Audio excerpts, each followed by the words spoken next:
것처럼, 그리고 모두에 저희가 묵념한 것처럼 오늘의 세월호 10주기입니다. 어제 저녁부터 저는 좀 많은 생각이 좀 떠오르던데요. 그 과정에서 떠오르는 얼굴들이 굉장히 많았습니다.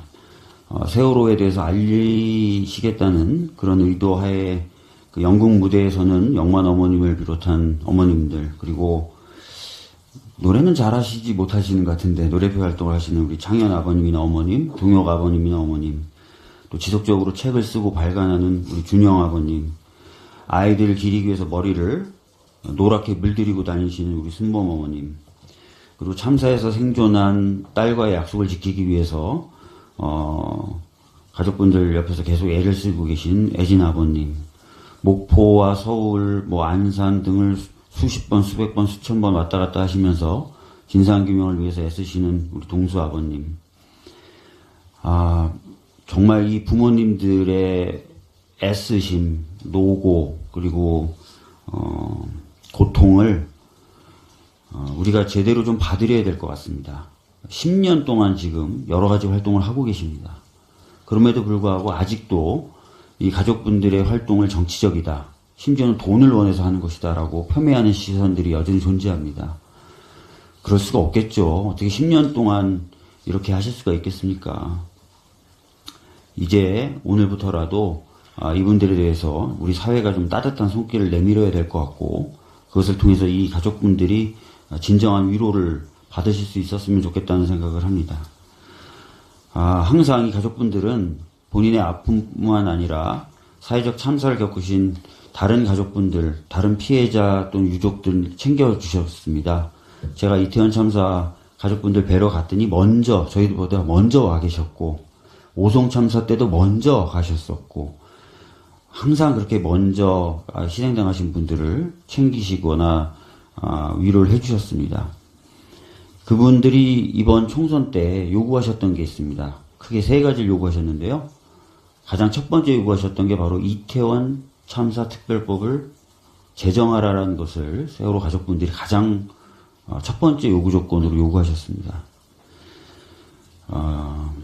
이태원 참사 특별법 그 자체도 당연히 제정돼야 되는 법이지만, 우리 이 세월호 가족분들에 대해서 조금이라도 따뜻한 손을 내밀 마음이 있다면 더 이태원 참사 특별법 제정에 국민의힘도 나서주시기를 다시 한번 간곡히 부탁드립니다.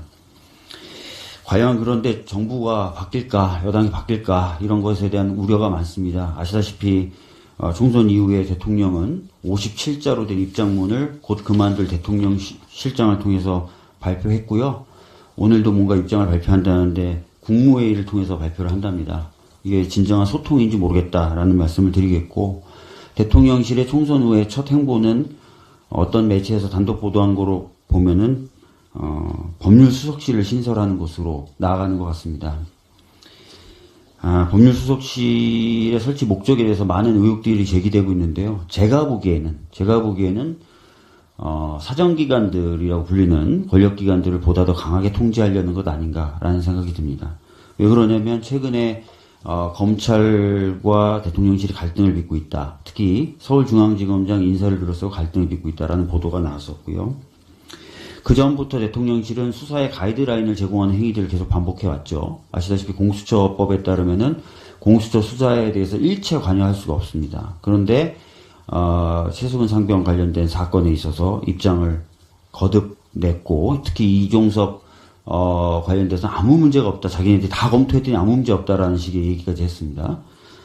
그리고 김건희 주가 조작 사건, 여러분들 여사 붙이세요. 저는 그냥 편하게 얘기할 테니까.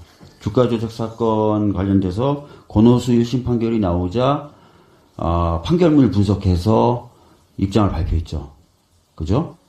한동훈 비대위원장도 법무부 장관 시절에 그렇게 하는 건 바람직하지 않다고 얘기했습니다. 어떻게 대통령실에서 자연인인 사람에 대해서 그렇게 입장을 냅니까? 이렇게 수사 가이드라인을 준다는 의혹도 계속 있어 왔습니다. 그래서 이런 것들 종합해 봤을 때 저는 뭔가 사정기관들을 강하게 좀 흔들림 없이 통제하려고 하는 것 아닌가. 특히 이제 윤석열 대통령이 그런 얘기도 했죠. 공직기강. 그죠? 그래서 저는 이 법률수석실이 그런 의도하에 만들어진 것 아닌가라는 강한 의혹을 갖고 있고, 예의주시하겠다. 그런 식으로 하면 절대 안 된다. 라는 말씀을 좀 드리겠습니다. 저희가 운영이나 이런 것들 저쪽에 협조 안 할 테지만 22대에 들어서서라도 지속적으로 문제 제기하고 감시할 겁니다. 이런 식으로 총선의 민심을 뒤엎으려고 하면 안 됩니다. 예. 정신을 좀 차려야 됩니다. 이상입니다.